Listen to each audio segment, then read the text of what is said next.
dalam dunia ini terkadang kami menyadari tidak ada orang yang peduli akan kehidupan kami.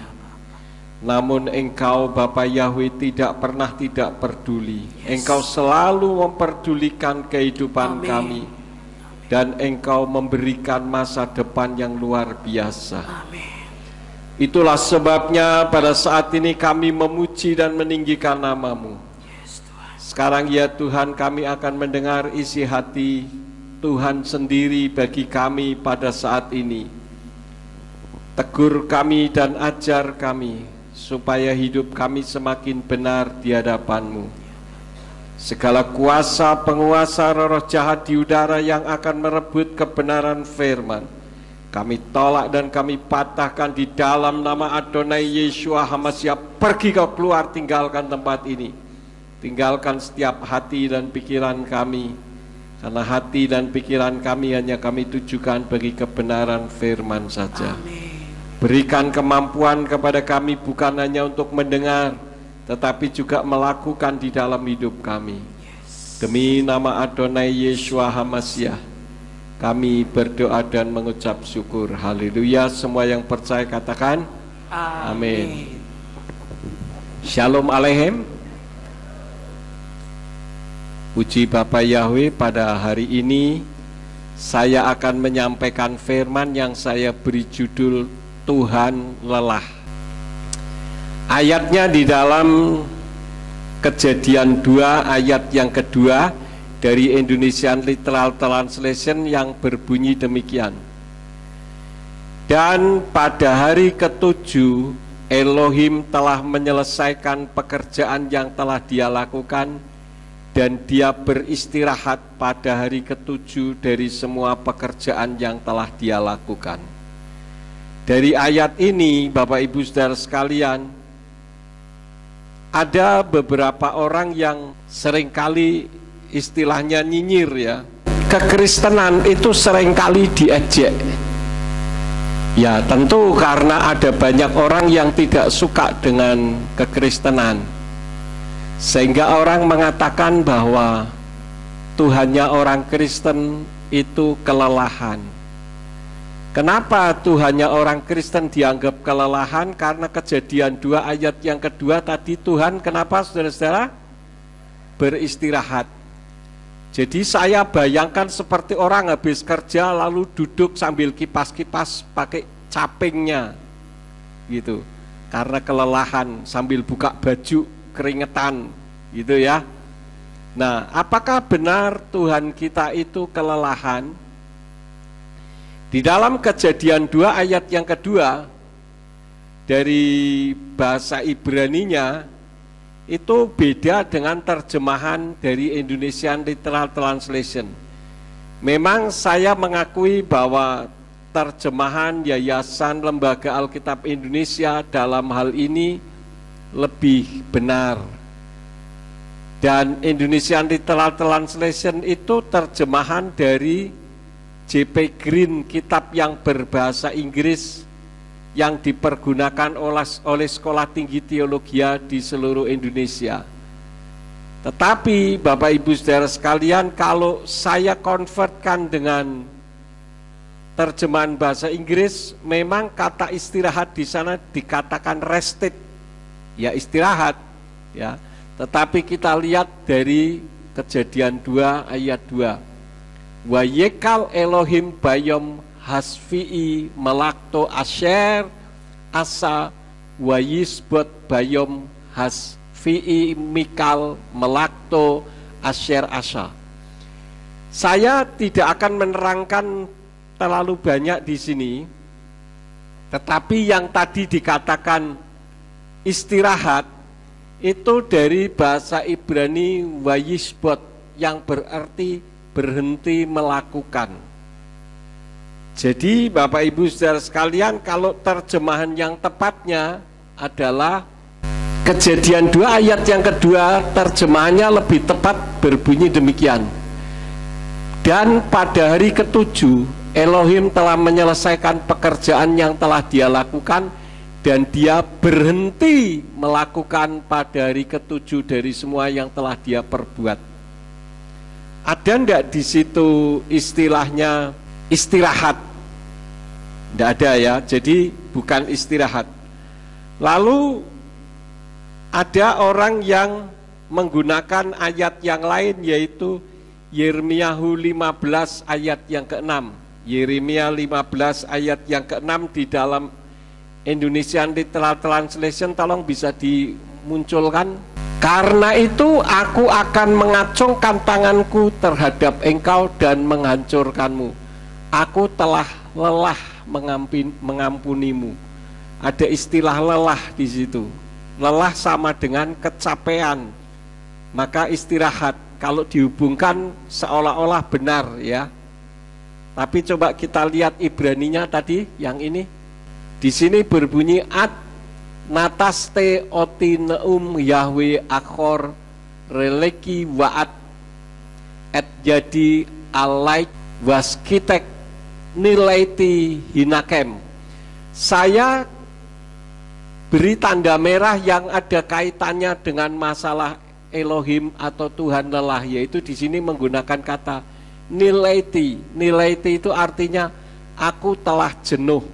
Jadi Bapak Ibu Saudara sekalian, Tuhan jenuh atau bosan itu bukan lelah ya. Itulah sebabnya terjemahan yang benar nilaiti itu aku telah jenuh atau bosan. Jenuh atau bosan dengan lelah sama atau tidak? Tidak sama ya. Kemudian kita lanjutkan lagi. Jadi terjemahan yang benar begini. Kau telah meninggalkan aku, firman Yahweh. Aku akan mundur di belakangmu dan perlahan-lahan aku akan mengulurkan tanganmu atas dirimu dan aku akan membinasakanmu. Aku telah jenuh atau bosan atau menyesalkan dengan pertobatanmu. Kenapa Tuhan mau menghancurkan dan membongkar atau mengulurkan tangannya ke atas manusia? Dia mundur di belakang, artinya membiarkan kita hidup di dalam kesulitan. Karena Tuhan jenuh dengan pertobatan manusia. Bertobat nanti sebentar kumat. Bertobat sebentar kumat. Itu bikin Tuhan marah, saudara-saudara. Ya. Jadi sepertinya Bapa Yahweh marah karena dipermainkan oleh umatnya sendiri. Iya dong, karena banyak orang yang melakukan seperti itu. Tuhan, saya menyadari saya salah, tetapi kemudian melakukan kembali. Mungkin ada yang mengatakan, kan Yesua mengajarkan sampai kapan kita mengampuni orang? 77 kali 7 kali. Pokoknya artinya itu tidak berkesudahan. Artinya Tuhan itu maha pengampun. Ya sudah, tidak apa-apa kalau saya berdosa, toh Tuhan mengampuni saya. Paham saudara-saudara? Nah ini Tuhan tidak suka ya. Jadi Tuhan tidak bisa dipermainkan demikian. Jadi Bapa Yahweh bukan lelah tetapi jenuh atau bosan ya. Bapa Yahweh bukan lelah tetapi jenuh. Jenuh itu kenapa? Karena sudah berkali-kali diperingatkan, masih juga berbalik lagi. Nah sekarang coba kita perhatikan di dalam kehidupan kita. Apakah kehidupan saudara juga seperti ini? Sudah tahu apa yang kita lakukan dosa, kita minta ampun, berbuat dosa lagi, minta ampun lagi, berbuat dosa lagi, minta ampun lagi. Begitu terus menerus. Kalau saudara membaca di dalam kitab suci, kita tahu bagaimana orang Yahudi itu adalah bangsa yang tegar tengkuk. Kalau orang mengatakan bangsa Yahudi itu bangsa yang hebat, bangsa yang luar biasa, setuju saya. Tetapi itu setelah jadi bangsa pilihan. Sebelum jadi bangsa pilihan itu adalah bangsa yang biadab, bangsa yang paling jelek. Bagaimana mereka melakukan perbuatan asusila, antara ayah dengan anak, anak dengan ibunya, dan banyak kejahatan-kejahatan yang dilakukannya. Tetapi justru yang seperti itu yang dipilih Tuhan. Mungkin kita juga berpikir, Pak, saya tidak layak di hadapan Tuhan karena dosa saya sudah banyak.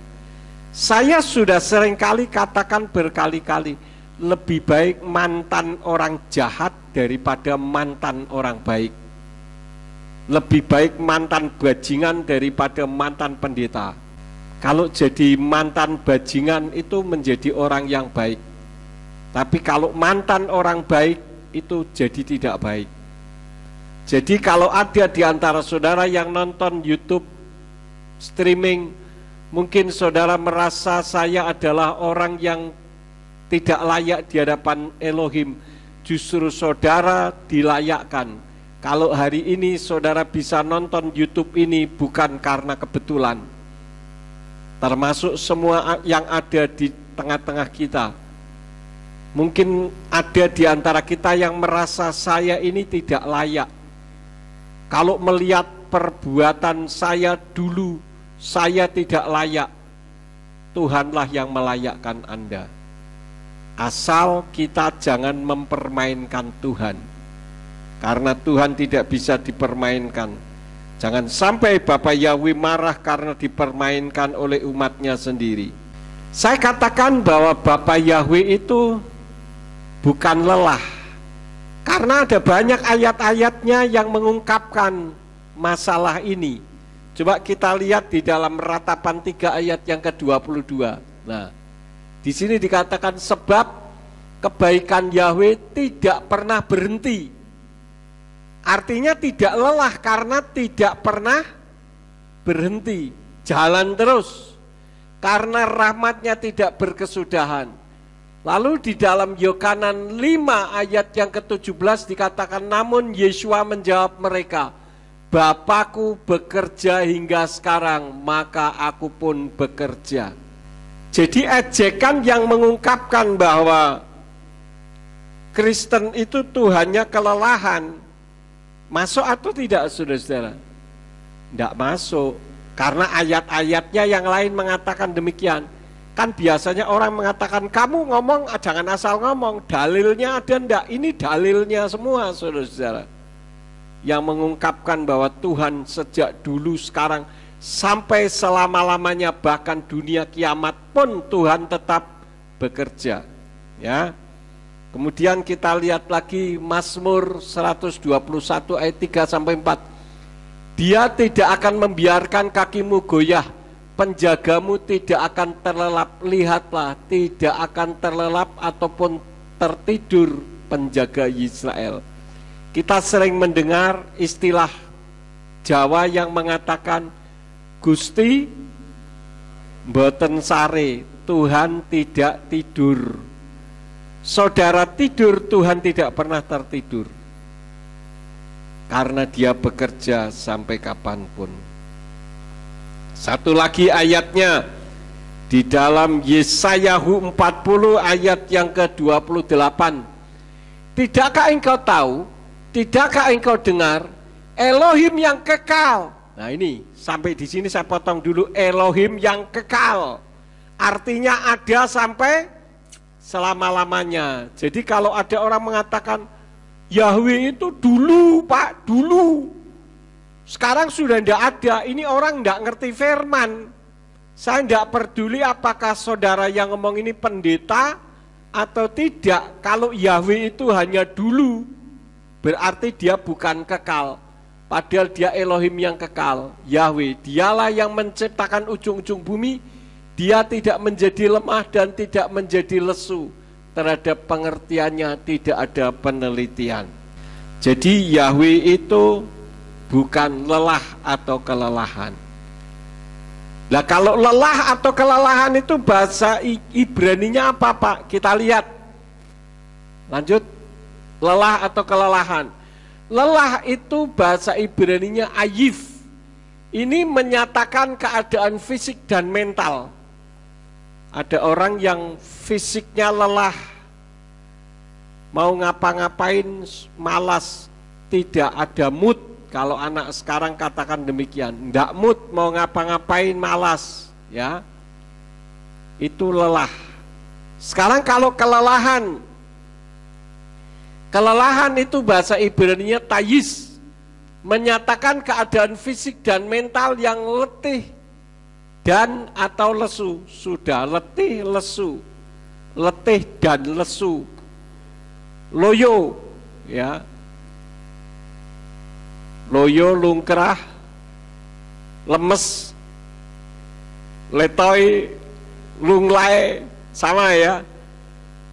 Jadi Tuhannya orang Kristen itu bukan 5L, tetapi dia adalah Elohim yang bekerja sampai akhir zaman.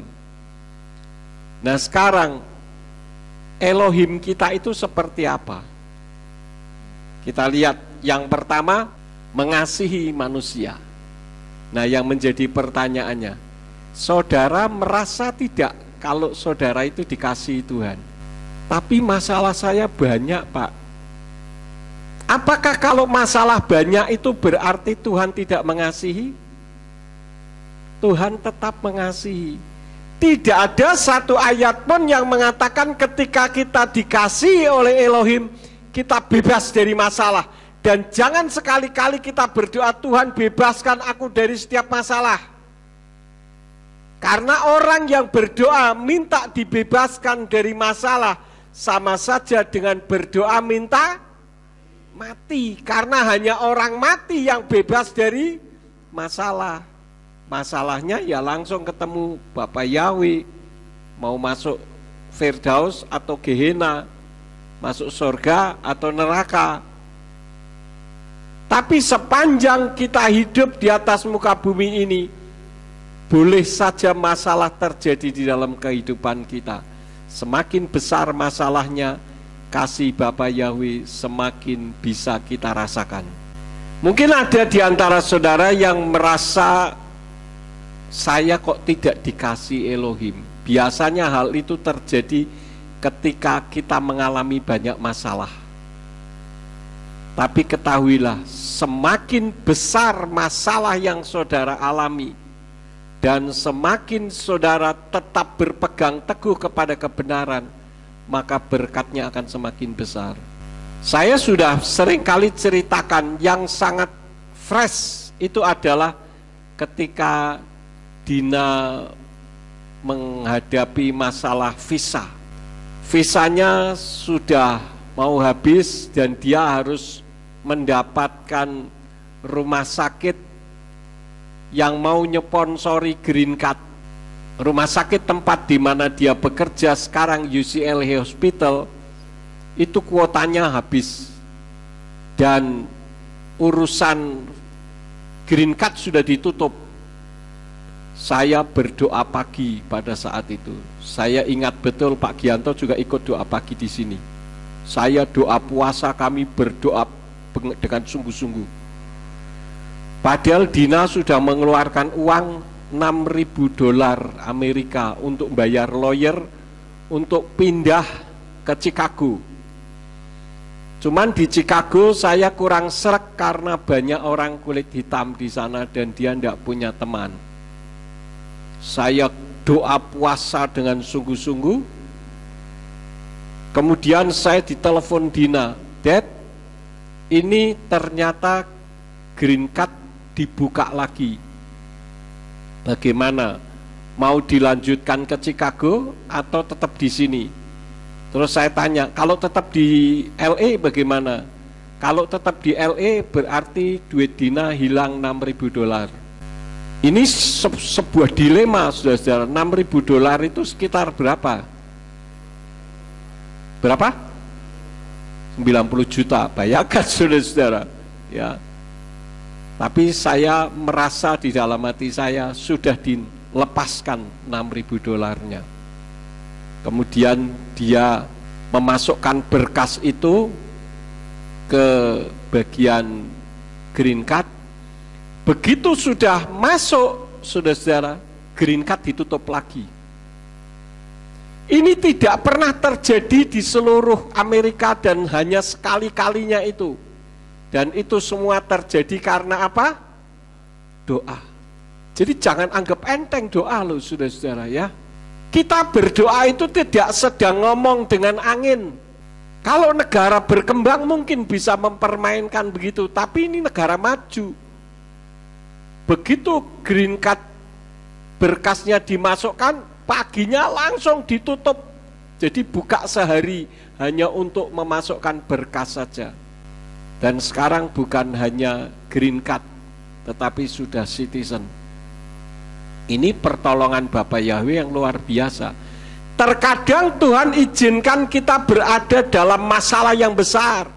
Tetapi ketika kita menghadapi masalah yang besar, apakah kita tetap setia? Dan kalau kita tetap setia, firman Elohim katakan engkau akan berbahagia. Happy is the person who remains faithful under trial. Jadi ketika kita dalam masa pencobaan dengan masa penderitaan, kita tetap bertahan. Tuhan tidak pernah membuat kita tersia-siakan. Kemarin Lea sempat telepon dan ngomong sama saya begini, Dad, pernah enggak jadi merasa masa depannya tidak ada? Pernah? Kapan? Tahun 2001. Dia sendiri waktu itu masih kecil ya, mungkin enggak terlalu concern atau perhatian. Bagaimana tahun 2001 saya disingkirkan, saya tidak punya uang, mau kontrak rumah saja enggak punya. Kemudian besok kebaktian di mana juga tidak tahu, jemaat dibuat berantakan semuanya. Itulah masa gelap. Saya tidak pegang uang. Waktu Simeon mau minta sangu sekolah saja saya nangis, saudara-saudara, karena uang hanya 1 lembar di tangan saya. Dunia gelap. Tetapi Tuhan tidak pernah membuat dunia saya gelap. Kalau kita ada sebagaimana kita ada, semua karena anugerah. Bukti Bapa Yahweh adalah Tuhan yang mengasihi kita.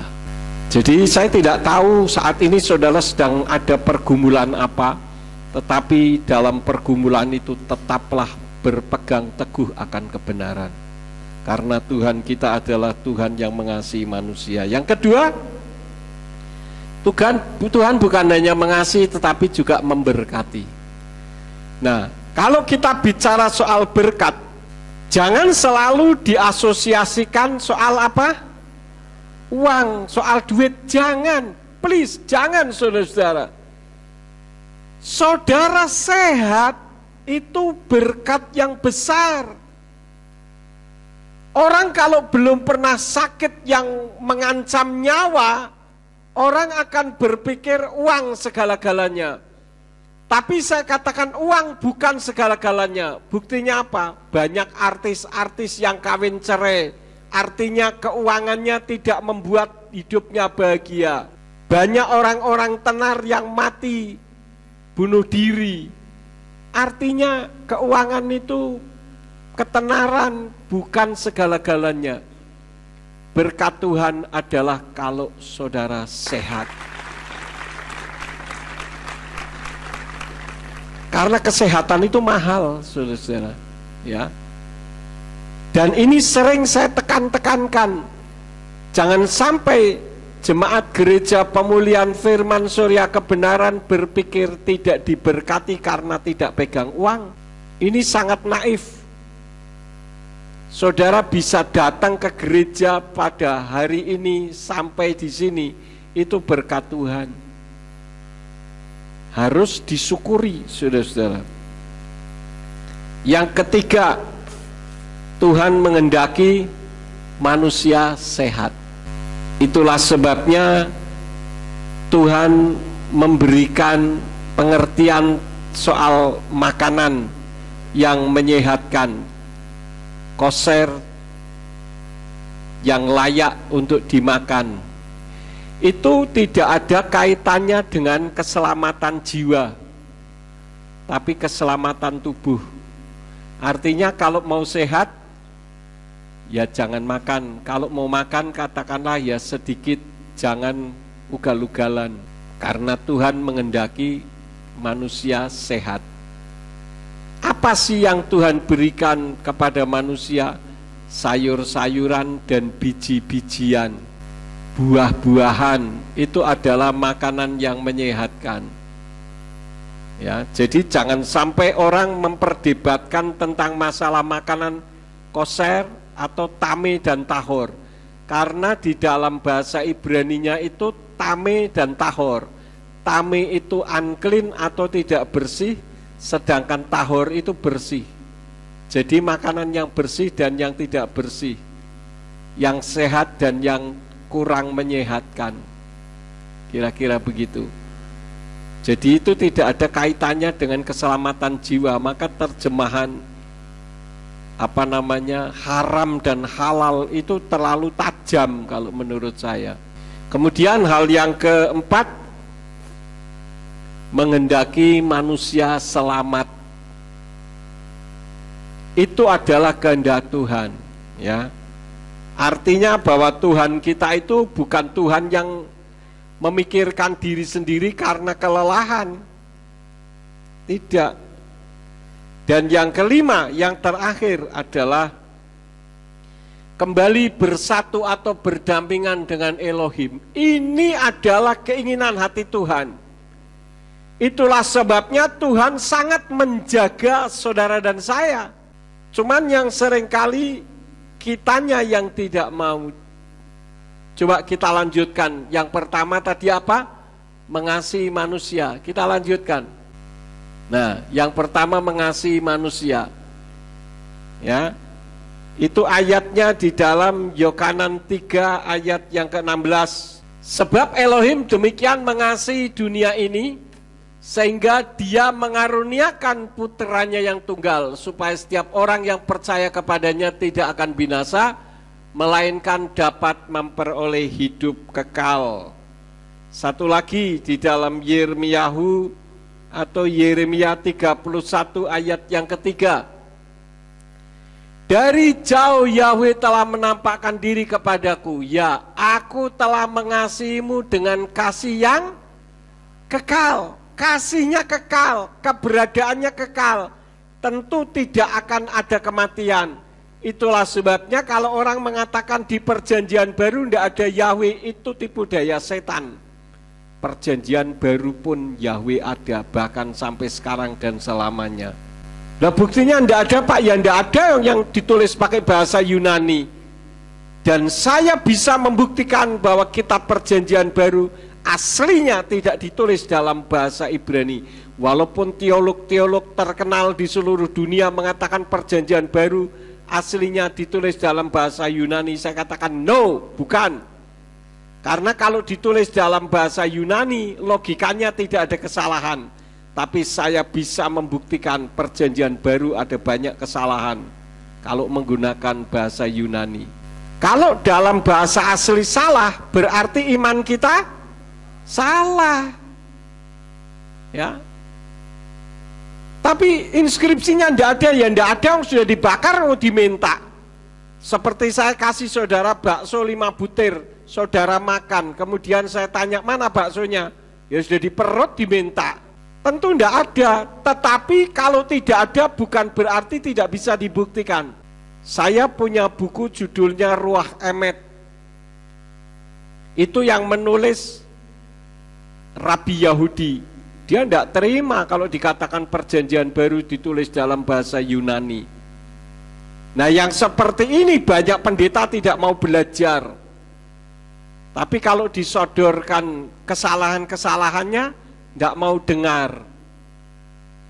Kenapa? Karena kekristenan itu sudah menjadi tradisi. Itulah sebabnya saya selalu mengajar firman Elohim dengan sebuah pengajaran. Minggu depan saya akan menyampaikan firman yang saya beri judul Yesus bukan Allah. Ini akan seru saudara-saudara. Dan saya akan buktikan dengan bukti-bukti yang akurat, ya. Jadi Tuhan itu mengasihi manusia, tetapi manusianya yang tidak mau dikasihi Tuhan, Ya, ini Yohanan 3 ayat 19 sampai 20. Dan inilah hukuman itu, bahwa terang sudah datang ke dalam dunia, tetapi manusia lebih mencintai kegelapan daripada terang itu, karena perbuatan-perbuatan mereka adalah jahat. Sebab setiap orang yang melakukan apa yang jahat, ia membenci terang dan tidak datang kepada terang itu, sehingga perbuatan-perbuatannya tidak tertempelak. Di Amerika itu negara maju, negara hebat, tapi sekarang menjadi negara yang terpuruk. Kenapa? Karena lebih mengutamakan HAM, hak asasi manusia, tapi hak asasi yang kebablasan, saudara-saudara. Saya akan tunjukkan satu film, 5 menit filmnya, bagaimana orang Kristen mempermainkan Tuhannya sendiri. Ini memalukan sekali, saudara-saudara. Ya. Kita lihat saja filmnya. Para pendeta gereja Crossroads di Ohio, Amerika Serikat, menjadi tajuk utama berbagai media berita karena melakukan tindakan yang dinilai banyak pihak tak pantas untuk dipertontonkan. This has got to be one of the worst churches in the world. I mean, it's just so bad. Why are they acting this way? Why are they acting like children? Why are they acting like fools? Why are they kicking a Bible from the platform of the church as if they're kicking a football? Gereja dengan jumlah jemaat mencapai 34.000 orang tersebut melakukan serangkaian acara keagamaan bernama Super Bowl Sunday Sermon pada tanggal 11 Februari lalu. Lots of fun happening outside of Crossroads. Football and church coming together in a tradition that spans decades. Take a look behind me. You can hear the drums going in the background, people kicking field goals, tailgate cooking going on right outside. This is all, like I said, part of a tradition. Pendeta dan jemaat yang hadir pun kompak menggunakan berbagai atribut olahraga guna memeriahkan acara. Easy invitation for people. We've heard so many stories that this was a person's first experience in church in years, and then they kept coming back, and those lives are changed, and people are having impact. So yeah, it's a great invitation. So it's a lot of fun. Namun di tengah-tengah kegiatan khotbah berlangsung, pendeta senior bernama Brian Tom dan Ellie Patterson membuat sebuah penampilan yang mengejutkan banyak pihak. Mereka dengan beraninya menendang kitab suci agama Kristen atau Bible sebagai simbol dari bola untuk menyambut ajang pertandingan olahraga Super Bowl Amerika. Call it in the air. Tails! What I be kicking? Yeah, let's just go with tails. Would you like to kick or receive the Bible? I will receive. Tom wins the toss, chooses to receive the Bible. Patterson back with the kick. Oh my goodness! Whoa. Is that a touchback? Can you even get a touchback? First time in 18 years there's a touchback for the kickoff. The glitter shoes! Tak sampai di situ, mereka pun melanjutkannya dengan sebuah permainan menendang Bible selayaknya bermain sepak bola. What would you like to do? We'll receive. Receive the Bible. All right, spicy casserole is to receive. Patterson holds Driscoll back to kick. Branson recovers the foot. Comes up with it. Tanpa rasa bersalah sedikit pun, seluruh pengurus gereja juga ikut serta melakukan selebrasi pada akhir acara.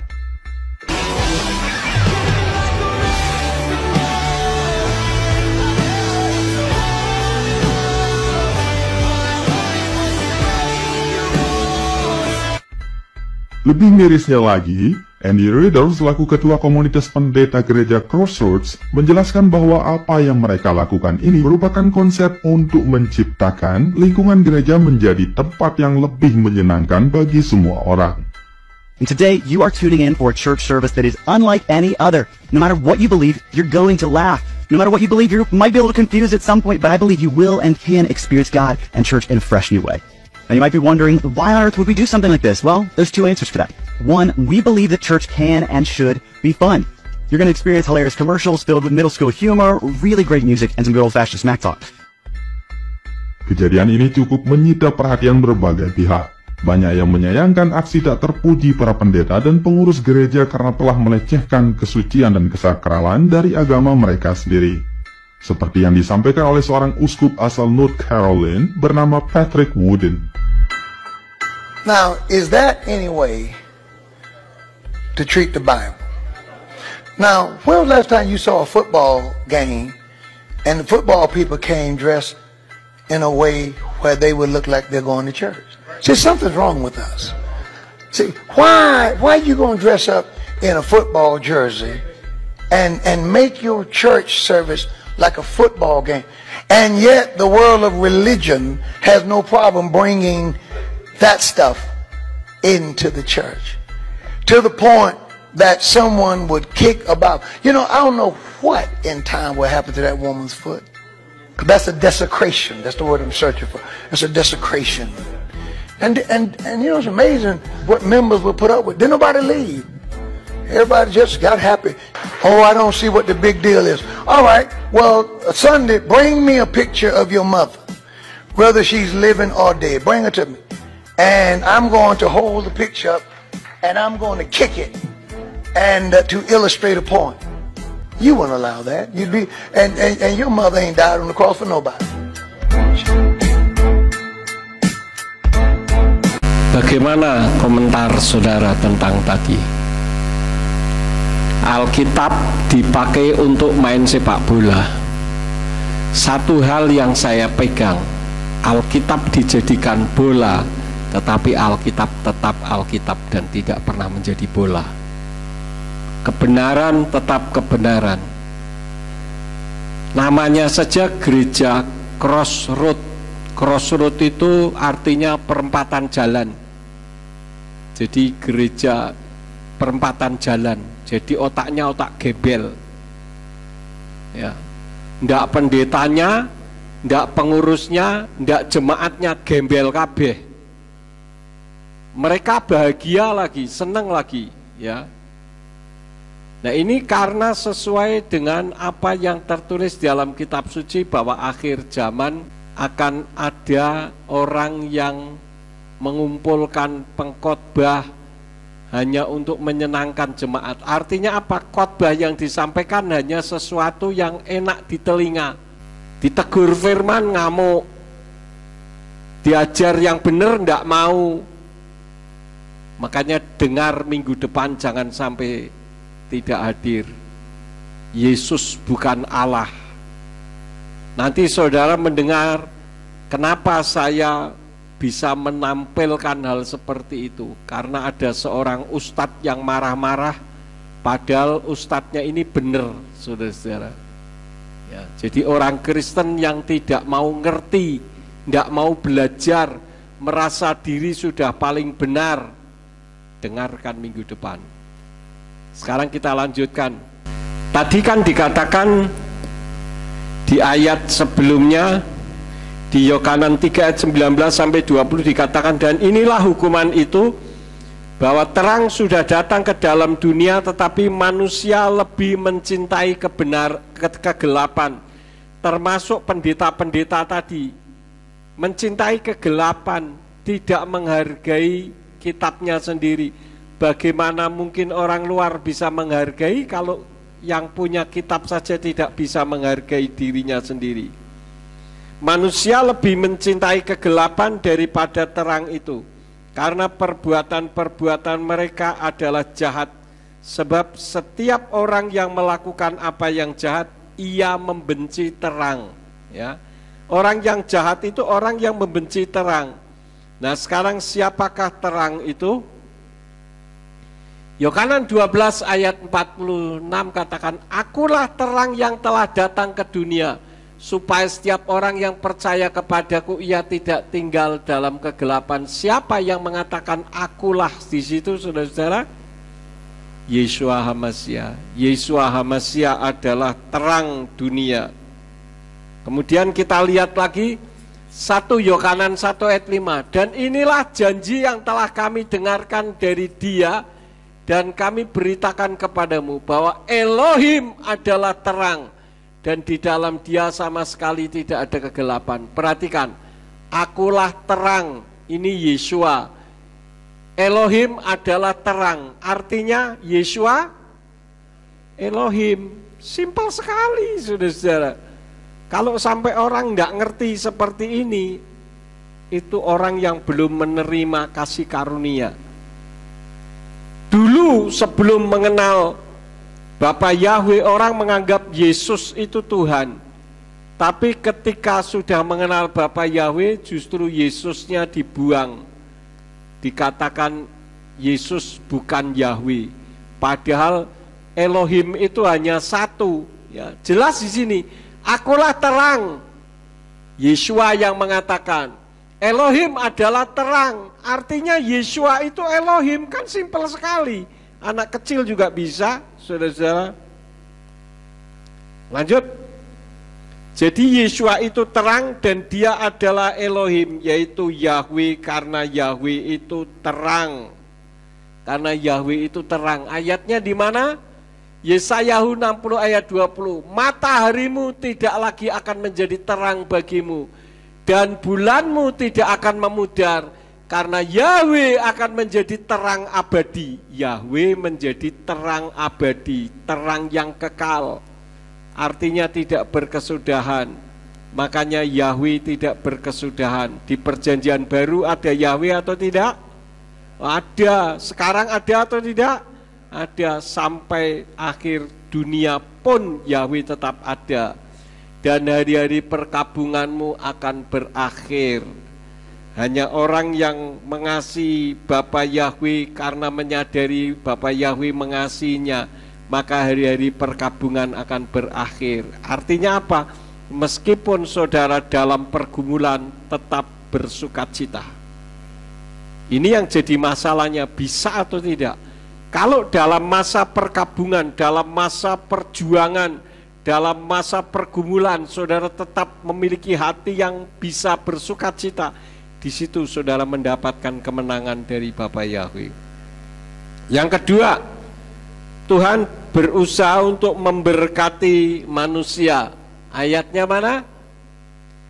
Yohanes 10 ayat 10. Pencuri tidak datang kecuali untuk mencuri dan membunuh dan membinasakan. Aku datang supaya mereka memperoleh hidup dan memperolehnya berkelimpahan. Berkelimpahan itu jangan selalu dikonotasikan dengan materi, saudara-saudara, ya. Tetapi ada satu luapan sukacita. Damai yang saudara alami itu tidak sama dengan damai yang dunia berikan. Satu lagi ayatnya di dalam Lukas 24 ayat 51. Dan terjadilah ketika dia sedang memberkati mereka, dia berpisah dari mereka dan terangkat ke sorga. Sebelum Yeshua naik ke Samayim, dia memberkati. Apakah dia nyebar duit? Nyebar duit enggak? Tidak, tapi dia memberkati. Itulah sebabnya saya seringkali katakan bahwa berkat itu jangan semata-mata berpikir soal uang. Kita ini loh bisa seperti ini, itu berkat. Saya bisa angkat tangan seperti ini ya berkat. Karena saya merasakan ketika ginjal saya berhenti dua-dua, saya ada di Singapura, jangankan mengangkat tangan, begini saja sudah perjuangan yang luar biasa. Saya pikir sudah tidak akan kembali lagi. Dan saya knock out di Singapura. Tapi saya selalu berpikir sepanjang Tuhan masih mau pakai saya dan saya masih bisa digunakan, saya tidak akan mati. Sudah itu saja. Jadi kalau tiba-tiba mendengar saya mati, berarti tugas saya sudah selesai. Hanya itu saja, saudara-saudara. Kenapa jadi pusing? Kemudian yang ketiga, menghendaki manusia apa? Sehat. Keluaran 15 ayat yang ke-26. Lalu berfirmanlah dia, jika engkau mendengarkan dengan sungguh-sungguh suara Yahweh Elohimmu, dan engkau melakukan apa yang benar di matanya, engkau memerhatikan perintahnya dan menjaga ketetapannya, aku tidak akan menimpakan ke atasmu semua tulah yang telah aku timpakan kepada orang Misraim, karena akulah Yahweh yang menyembuhkan kamu. Itulah sebabnya Bapa Yahweh disebut sebagai Yahweh Rapa, Yahweh yang menyembuhkan. Ketika saudara sakit, Katakan, Yahweh, Engkau adalah Yahweh Rapa bagi saya. Engkau adalah Yahweh Rapa bagi saya. Sebutkan saja mau berapa lama, saudara katakan, itu mengandung satu kuasa otoritas yang luar biasa. Ya. Kemudian yang keempat, menghendaki manusia selamat. Ayatnya di dalam 2 Kepa 3 ayat 9. Tuhan tidak menunda akan janjinya sebagaimana beberapa orang menganggap sebagai kelambanan. Sebaliknya, dia bersabar terhadap kita karena tidak menghendaki seorang pun binasa, melainkan supaya memperoleh pertobatan. Artinya apa? Jangan saudara bingung. Satu ayat lagi aja dulu. Ya, 1 Timotius 2 ayat 2-3. Sebab hal itu baik dan dapat diterima di hadapan Elohim Juru Selamat kita, yang menginginkan semua orang diselamatkan dan masuk ke dalam pengetahuan penuh akan kebenaran. Itulah sebabnya, saudara-saudara, kita sering melihat orang jahat kok justru tidak mati-mati. Mungkin saudara berpikir, orang itu jahatnya luar biasa, terus berbuat kejahatan, tapi kok tidak mati-mati. Yang ini orangnya baik kok cepat mati. Kenapa? Karena Tuhan menghendaki pertobatannya. Tapi kalau kita mau umur panjang, jangan kita berbuat jahat supaya berumur panjang. Karena tidak ada satu manusia pun yang tahu kapan mati. Bisa dipahami sampai di sini, saudara-saudara? Ya. Jadi kalau ada orang jahat selalu mengelilingi saudara, saudara mungkin pernah bertanya, kapan mati nih kowe? Ya, kapan matinya kamu, kan gitu kadang-kadang kala saking jengkelnya. Sekarang saudara tahu, itu karena Tuhan memberi kesempatan untuk orang itu bertobat. Kalau enggak, pasti masuk neraka. Enggak ada ampun. Dan itu sangat mengerikan, saudara-saudara, ya. Yang terakhir, yang kelima, kembali bersatu atau berdampingan dengan Elohim. Di dalam Yesaya 1 ayat 18, datanglah sekarang dan biarlah kita berperkara bersama. Yahweh berfirman, sekalipun dosa-dosamu seperti kirmisi, akan menjadi putih seperti salju. Sekalipun memerah seperti lembayung, akan menjadi putih seperti bulu domba. Dosa seperti kirmisi ini warna merah membara, ya, menjadi putih seperti salju. Saya pertama kali lihat salju itu seneng, saudara. Kenapa? Karena ketika salju kena sinar matahari itu mengeluarkan spektrum warna. Jadi tidak seperti yang ada di video-video, itu kan hanya putih begitu saja. Tapi dalam realitas kenyataannya itu luar biasa. Ketika kena cahaya matahari, dia mengeluarkan spektrum warna seperti pelangi. Artinya walaupun merah, mungkin berbicara soal darah, karena saya banyak, tangan saya berlumuran darah orang misalkan, itu akan menjadi indah di hadapan Bapa Yahweh kalau kita berperkara dengan Dia. Sekalipun memerah seperti lembayung, memerah seperti lembayung itu merah kehitam-hitaman, itu lembayung. Itu akan putih seperti bulu domba. Nah, kalau bulu domba kita semua sudah tahu ya, karena di Indonesia banyak domba. Tapi kalau salju kan di Indonesia tidak ada. Jadi Tuhan ingin kembali bersatu. Lagi ayatnya, Hosea 6 ayat 1. Marilah, biarlah kita berbalik kepada Yahweh, sebab Dia akan menyembuhkan kita. Dia telah menghantam tetapi Dia akan membebat kita. Hosea 6 ayat 1. Kalau kita baca dalam kitab Ibrani berbunyi leku wenasufa el Yahweh kihu taraf wayir paenu yak wayak besenu. Ini artinya kalau diterjemahkan sesuai dengan ini, bunyinya seperti ini. Marilah kita kembali kepada Yahweh, sebab Dialah yang merobohkan dan menyembuhkan. Dia memukul dan Dia akan mengobati kita. Kenapa Dia memukul, merobohkan dan mengobati? Di ayat Hosea 6 ayat yang ke-1. Ya, kenapa Yahweh merobohkan dan memukul? Jawabannya di Hosea 6 ayat 2. Ini berbicara tentang nubuatan Yeshua HaMashiach yang memberi kesempatan bagi manusia untuk kembali kepada Elohim. Artinya apa? Artinya demi untuk bisa bersatu kembali atau berdampingan dengan Elohim, yaitu dirinya sendiri, seperti saat Adam dan Hawa belum jatuh ke dalam dosa, Yahweh rela menyakiti dirinya sendiri yang dalam wujud seperti manusia. Dia turun ke bumi saja sudah merendahkan dirinya, karena tahu betul siksaan neraka yang akan dialami manusia itu kekal dan tidak berkesudahan dan sangat mengerikan. Sangat mengerikan, saudara-saudara.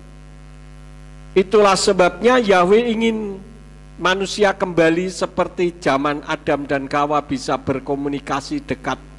Karena itu bagi saudara yang saat ini nonton di YouTube, di streaming, kalau saudara merasa saudara orang yang berdosa, orang yang jahat, saudara adalah orang yang dikasihi Tuhan, orang yang dicari Tuhan, supaya saudara diselamatkan dari hukuman kekal. Inilah cinta kasih Tuhan kepada kita. Saya tidak akan memperpanjang firman, biarlah firman ini memberkati di dalam kehidupan saudara. Amin buat firman Elohim. Kami mengucapkan syukur dan terima kasih kepadamu Bapa Yahweh, Engkau yang telah memimpin ibadah kami dari awal sampai akhirnya. Kalau sebentar kami akan pulang, berkati perjalanan pulang kami, jauhkan dari mara bahaya, malapetaka, kuasa setan maupun orang jahat di jalan. Sampaikan kami di rumah dengan selamat, dan sesampainya di rumah jika ada yang akan melakukan aktivitas apa saja yang diusahakan dan dikerjakan yang tidak bertentangan dengan firman-Mu, kiranya dibuatnyalah oleh Engkau berhasil, supaya dengan keberhasilan itu dapat dikembalikan lagi guna hormat dan kemuliaan bagi nama-Mu. Semua yang sudah ambil bagian di dalam pelayanan hari ini Engkau berkati, Engkau pakai semakin hari semakin heran. Terima kasih Bapa, sekarang berkatilah kami karena kami siap menerima berkat daripada-Mu. Mari kita angkat kedua belah tangan kita untuk menerima berkat Yahweh. Yefarka Yahweh weyis mereka. Yahweh memberkati engkau dan memelihara engkau. Yair Yahweh pana oleh kawikuneka. Yahweh menyinari engkau dengan wajahnya dan memberi engkau anugerah. Yisa Yahweh pana oleh kawiyashem leka shalom. Yahweh menghadapkan wajahnya kepadamu dan memberi engkau damai sejahtera.